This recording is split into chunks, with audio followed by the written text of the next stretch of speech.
Good morning, everyone. I cannot sing for shit.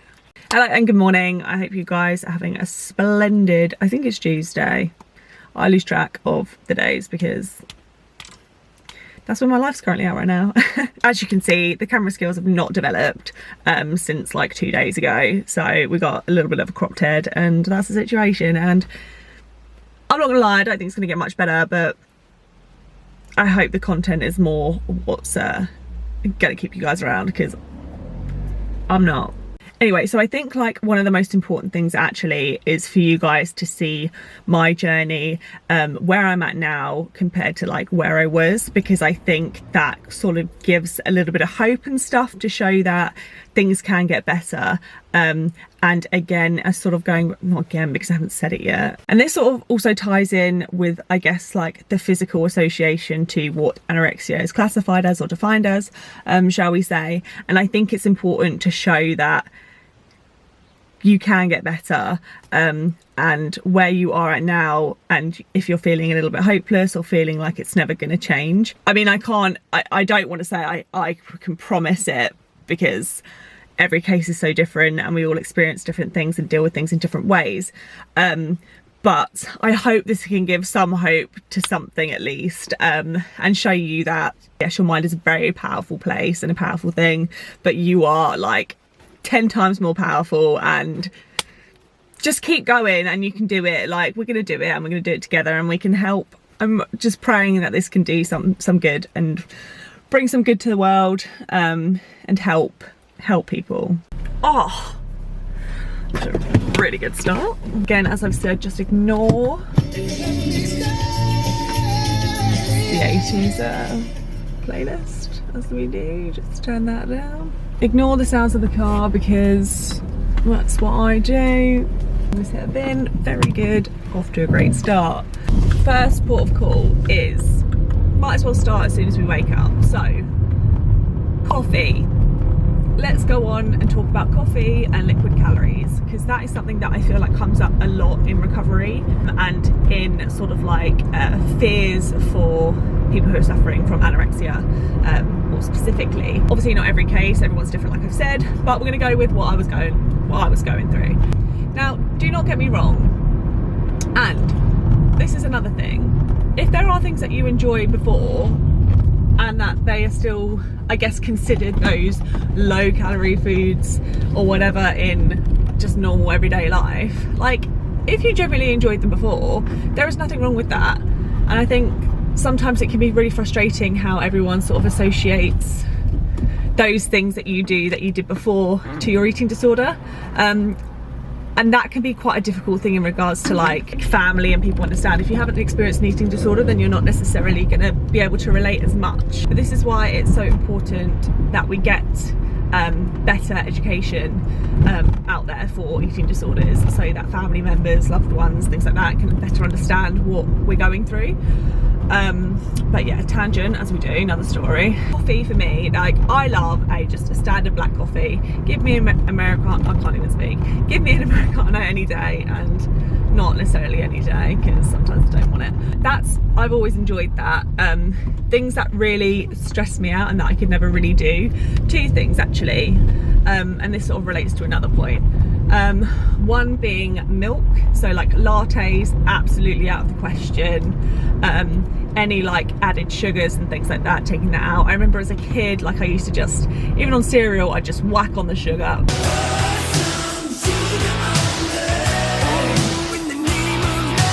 Not even think about it and just get on with my day. Having, since like the onset of my anorexia, sugar and things like that were just not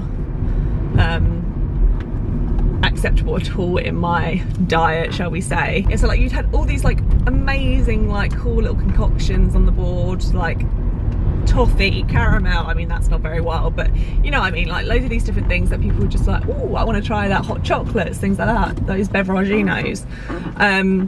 And that was something for me that was just definitely never ever on the cards. And that would be something that if I had it, the guilt that would be inside my head would just like be forever mounting, and I would probably go exercise and burn it off as soon as I could, plus some, almost as a form of punishment. And I think that's what we need to distinguish as well in that, in terms of exercise. But again, another video, another thing to talk about. So yeah, like liquid calories were really, really difficult for me. And also like the fact of like someone else making that drink. So like going to coffee shops and stuff, even with like Americanos, and if I dare have like, well, I wouldn't, so I don't know why I'm saying that, but like when I got to the point during my recovery where I was having or adding milk into my drinks, I would get so freaked out at how they made it. Like I'd look up the calories before, obviously, because I say obviously, not necessarily everyone does that, but like obviously calorie counting was like a huge part of my experience, I guess. And so say for example, if like a white coffee said it was like 45 calories or something like that, unless I was making it, I was like, I don't think I can trust it. It would actually blow my mind with, I'd look at how much they'd pour, like to the tea, like just staring them out and just seeing how much they were pouring. I was like, that's not 45 calories. I was like, great. So now I'm gonna have to like how do they know? I was like questioning everything that was going on, which was really, really hard. So most of the times I pretty much just avoided getting anything out and just starving myself for the whole day, which is obviously not ideal. So liquid calories were like a huge thing, and even with like smoothies and things like that, I just couldn't get to grips with what was going into my into that liquid, and it was just too much for me to be able to do. Even if I had like the tiniest bit of liquid in like say orange juice or something, I just couldn't. It was too much for me. Even like water, like I'd have water, but it just sounds so crazy, like it amazes me how much our minds can do this. But for water as well, like I felt like if it makes me bloated, my body just felt so uncomfortable with like anything in it. And obviously where I'd been starving myself and my body, anything that I would put into my body, I tend to, I guess my body's response was that water retention, which what a lot of people get, and that's where you feel more bloated and that fullness and that uncomfortable feeling. So liquid calories were pretty shit, and that's something that I have learned or grown to sort of challenge, and I think that's one of the things I've always sort of debated it, and like seen all these like food challenges that go on, not necessarily associated to eating disorders or anything like that, but I've sort of been, I was like umming and ahhing about them because I was like, oh, like it's not, I think for me it's more the psychology behind like doing that, and how people get to that point and just being like, this is okay. But at the same time, if you're not practicing those behaviors of like challenging yourself and doing it over and repeating the process, doing it over and over again, then you're not going to get used to it, and it's just going to remain like a fear. And this is something that I do still dip in and out in regards to liquid calories. I try not to have too many liquid calories, just in the sense of like I want to eat my like food wise, not that there's anything wrong with it at all. I like to just consume those nutrients in a different way, if that makes sense. And even to this day, like I still get my very basic order of the Americano, whole soy and sugar-free vanilla, and that's another topic that we'll come on to in regards to like sugar-free substances and things like that. Yeah, I don't think you realise actually how much restriction affects your body, and still like to this day, like I'm quite funny with particular foods, just the way my body reacts to it.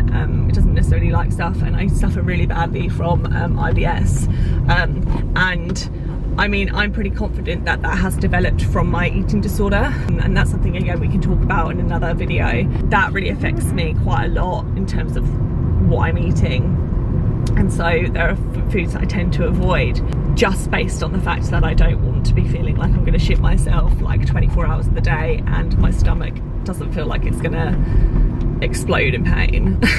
So you know, we got things that we got to work through, but I've learned to sort of like challenge that. Like I've definitely had lattes and things since being at that stage, but also to the point of, well, like if you actually want it, like to enjoy it, and like if you want it, it's okay to have it, and I think that's something that I am still learning to deal with. And I think partially as well that comes down to circumstance and how you're genuinely feeling in life, and I feel like that does influence things a lot as well, and how we deal with things. And again, it's sort of like using that avoidance or something as a coping mechanism because you don't want to feel worse, but then at the same time, and the other end, it could also be like seen as a punishment for like not doing well in life, or like, you know, like things aren't going right, so you're like, well, I'm not going to have that because I don't deserve to have that because I haven't achieved this, that and the other. Whereas if there is a point where you feel like, oh, I just want it, just to have it. So it's really difficult to sort of weigh those sort of things up. But yeah, coffee was a huge thing. I'm actually gonna hop into the gym now because I am here and I'm fucking sweating my bollocks off. So I'm gonna go do that and I will let you guys know how we get on.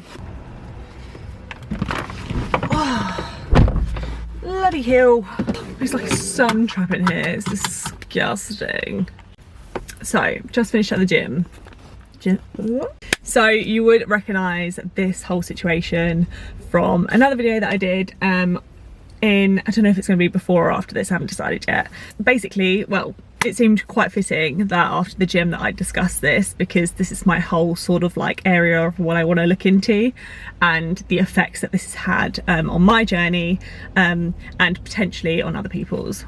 So this is something that I still tamper with in regards to like the utilisation and its purpose and the reasons why I'm doing it, things like that. And this is, who's that?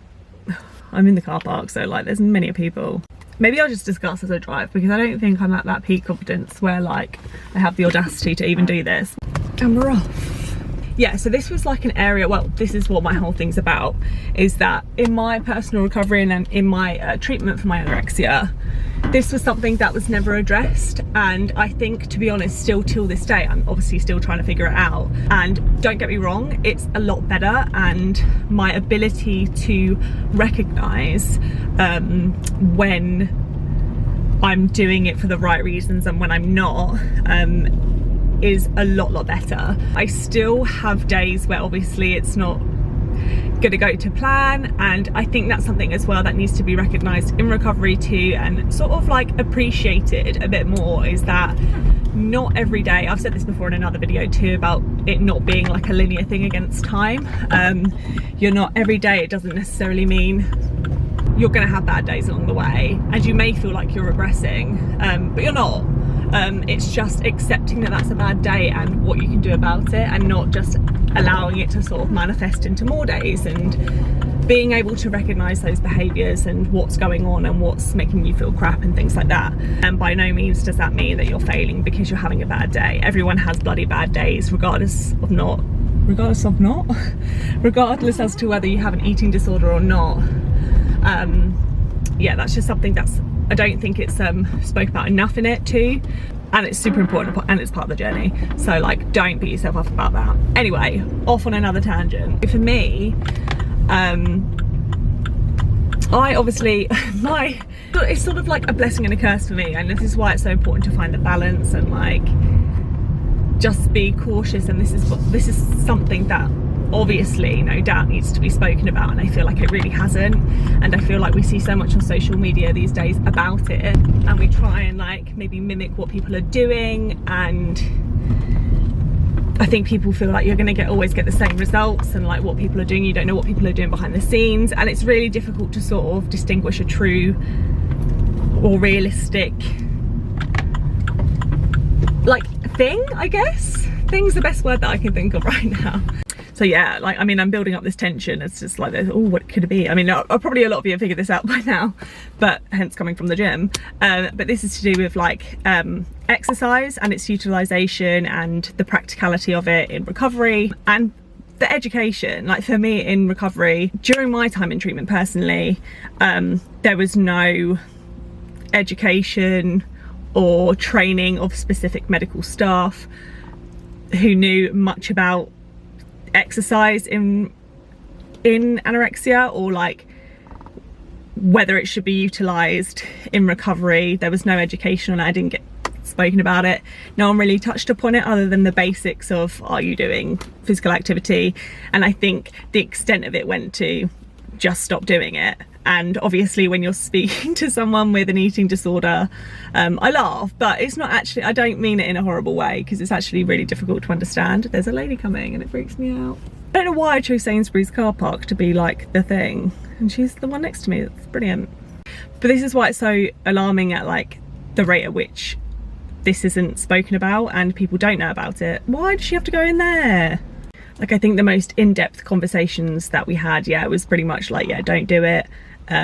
Or like when I was in inpatient treatment, I was just basically told that I had to sit down all day, to which really just sort of like kind of was not consistent anyway, in the fact of like, I was there, I think the second week in, I was already in the sports hall like throwing a basketball around, and there was no monitorization of that. So like even the consistency in that was pretty shocking. Not necessarily everyone's had the same experience, like I said, but for mine it wasn't that great, and there was no general like no education on anything in treatment. It was just sort of like sit around, eat this food, and that was pretty much the extent of it.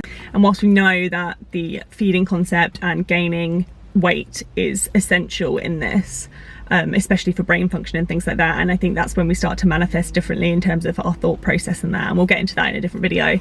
But in regards to like, yeah, the training and the education side of things, in regards to exercise, it was very, very, very limited in my personal experience. And for me, it's sort of like, I feel like it's still something that can cause some difficulties in life sometimes. And I think this is where we have to sort of draw the line between, I guess, like motivations behind exercise, the reasons why we're doing exercise, its value in our life and its value at that point in life. And I think that's sort of where we need to distinguish the differences, and where it fits in regards to recovery. I mean, I could be wrong, but it's something that I want to explore and I feel like needs to be explored. And I'm not saying that it necessarily means that it should be relevant to, or it should be inclusive of, but I think we need to get a more sufficient answer than what we've already got. Because for me, I don't want it to manifest in others and still struggle with it as they progress. And I feel like to some degree it is inevitable that, I mean, to put it in simplistic terms, I feel like you can't expect someone who's always enjoyed physical activity, regardless of the eating disorder, to not ever exercise again in their life. And I know not necessarily everyone who suffered with anorexia has that addiction to exercise or that necessity to do it. But if we look at kind of anorexia and the consequences of it, shall we say, so looking at it from a perspective of loss in bone mineral density, loss in muscle mass, and if we look at exercise in the concept of helping to restore that, obviously that comes with adequate nutrition, and so they sort of come hand in hand. You know, it's true in that you can't out-train a bad diet. But for me and many others, I'm sure that since the pandemic, I think it's really opened my mind as to things that are still there and still need to be worked upon. It's a process. It's not going to go away overnight, but it sort of highlighted things to me that like, oh, okay, yeah, maybe this is something. And obviously other stresses in life that can influence our behaviours. And so I think it's really important, especially from an exercise perspective, of how much is too much and recognising the differences between how you're utilising it. For me personally, I don't find the exercise side of things difficult in my journey. I find the eating, that's the struggle for me, and getting enough calories in, because there's something that's still sort of, I'm struggling with a bit there. By no means am I as bad as I was in regards to like the restrictive side of things at all, or the exercise part of things, but I think it's really important, and we have to be cautious of our own minds kind of deciding why we're doing the exercise and why we're not. And I think, as I'm sure a lot of you guys can relate, is that our minds can sort of trick us into thinking that we're doing things for the right reasons when we aren't necessarily. And I think it is sort of defining what is to do with, I guess, motivation, discipline, and that can be a blessing and a curse itself, because like I said, I can push myself to do exercise even if I don't want to. And sometimes that can be a good thing, and sometimes that can be a really, really bad thing, because you're kind of blurring the lines a little bit there, and I think that's where things can begin to spiral. So I think it's important to stay on track of that and sort of check yourself before you wreck yourself, in a sense. Because like before, when I was in the midst of my eating disorder, like, I mean, I don't know what I was like mentally thinking at the time. I just knew every day was going to be the same. I had to be regiment, and it was just going to happen whether I had any energy or not. And I think that's what's so terrifying, is that no matter how tired I felt, I would push my body to the state where it was hurting, but it didn't matter. The hurt, that my mentality, sorry, completely overrid everything that I was feeling, thinking, whatever. If I didn't do what I was supposedly set out to do, then if anything, I'd just push myself even more, and it would just become a vicious circle. And that's where I find we need to establish where this fits in, and educating that side of things. And this is where obviously, or I want to say weight restoration, but that's a difficult, again, I'll sort of dive into that in another video. Efficiently, obviously, feeding your brain is going to change your brain function, and so we have to sort of decipher where that is, and then implement things such as the educational side of things, because by no means like would I have been taking anything in when I was sort of like in the deep depths of my anorexia, because my brain would have just been like, I couldn't concentrate, the functionality is incredible, like in regards to like how little there is. Like it's insane to think that your mind can do that, and so it is just like finding where the right timing is for that. And I think for me, and for a lot of people, like exercise is something that we use as a tool or a coping mechanism for stress. It can do wonders for our brains sometimes, but that obviously doesn't apply all round. Like for me, I think that's what's so difficult, is that it is my stress reliever, it's my coping mechanism, but where is it where it goes too far? And I think that's where we need to educate. That's where we need to be like, okay, that's not being used in the most efficient way. You're doing it for the wrong reasons.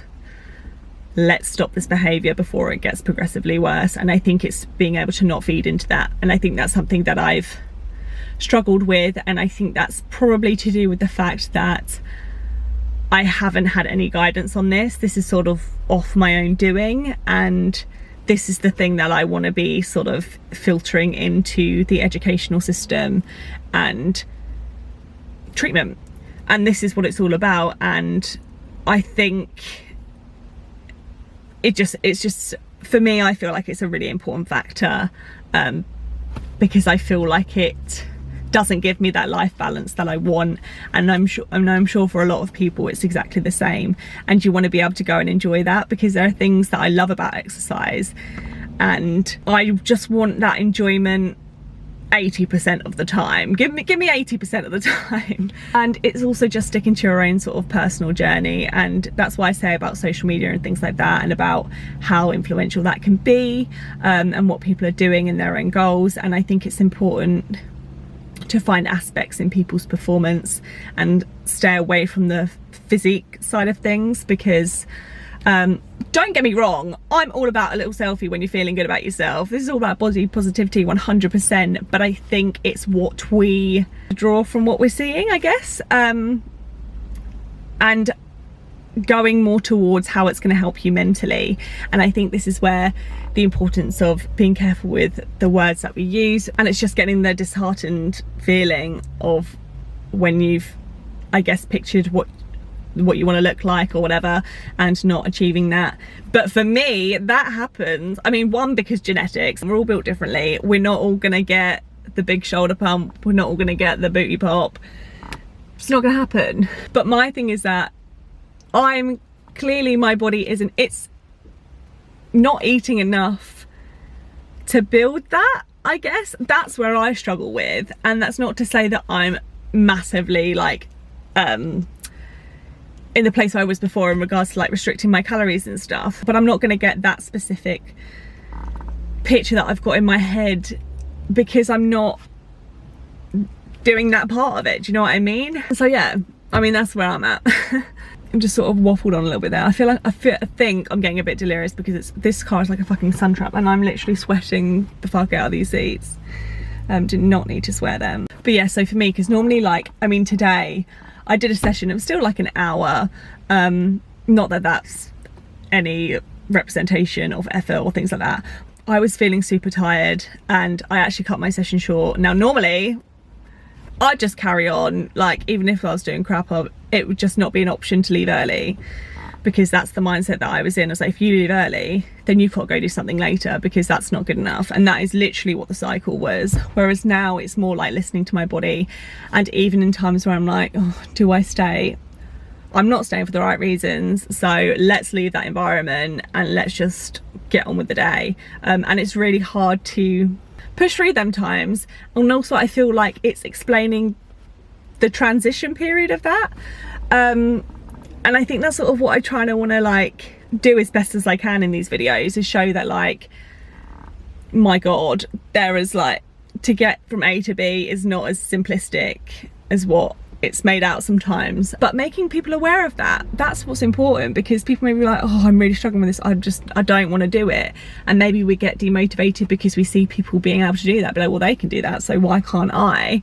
And when it's not happening, you get disheartened and then you feel like you're failing. And I feel like it's just explaining that that in itself, that feeling is part of the process, and you will get there. And that's sort of what I want to explain from this. So yeah, in regard to exercise, that's sort of my plan, and that's what I want to be doing in universities, schools, like, oh my God, the bus just took down that tree. GP services, things like that. This, like, the education of it is just not good enough anymore.